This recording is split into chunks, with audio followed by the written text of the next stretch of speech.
بسم اللہ الرحمن الرحیم۔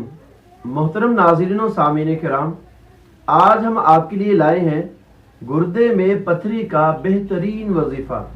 اگر آپ کے گردے میں پتھری ہو گئی ہے، آپ ہومیوپیتھک، ایلوپیتھک یا حکمت یا کسی طرح سے بھی علاج کروا رہے ہیں تو آپ اس علاج کو جاری رکھیں اور اس کے ساتھ ساتھ اللہ تعالیٰ سے بھی ضرور مانگیں۔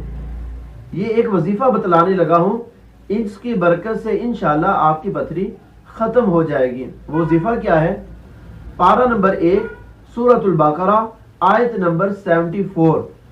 ثم قست قلوبكم من بعد ذلك فهي كالحجارة أو أشد قسوة وإن من الحجارة لما يتفجر منه الأنهار وَإِنَّ مِنْهَا لَمَا يَشَّقَّقُ فَيَخْرُجُ مِنْهُ الْمَاءُ وَإِنَّ مِنْهَا لَمَا يَهْبِطُ مِنْ خَشْيَةِ اللَّهِ وَمَا اللَّهُ بِغَافِلٍ عَمَّا تَعْمَلُونَ۔